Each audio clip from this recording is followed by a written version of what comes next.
हे पहा मी उकडीचे मोदक व गव्हाच्या पिठाचे मोदक करणार आहे. त्यासाठी मी 2 चमचे तूप घेतले, त्याच्यामध्ये 1 चमचा खसखस टाकली व 2 नारळाचा किस घेतलेला आहे.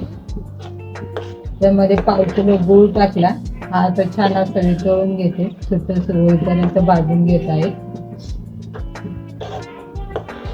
मोदकाचं सारण मी सुट्ट होईपर्यंत आणि वेलची पूड मी नंतर टाकणार आहे, कारण चव चांगली लागते त्याच्यामध्ये. अगोदर टाकायची नंतर टाकायचे. छान आता भाजून झालं. गूळ पण छान मिक्स झालाय त्याच्यामध्ये. पिठाचं मी हे पीठ मळून पुरे लाटून ठेवलेले आहे मोदक बनवण्यासाठी. तर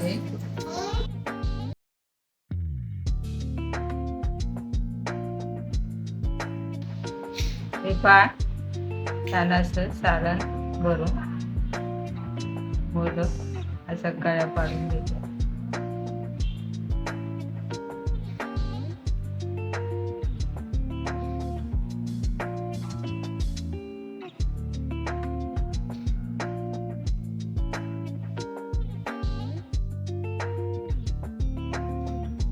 त्या प्रकारे हे पहा छान अशा कळ्या पाडल्या.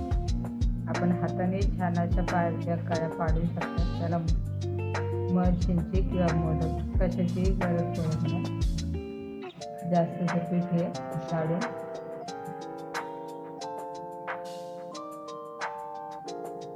छान बनवून मस्त कळ्या पाडल्या. गव्हाच्या पिठाचे मोदक माझे बनवून तयार आहे. इथे तेल मी गरम होण्यासाठी ठेवलं कढईत. तेल छान गरम झालंय, त्याच्यामध्ये मी गव्हाचे बनवलेले मोदक तळून घेत आहे.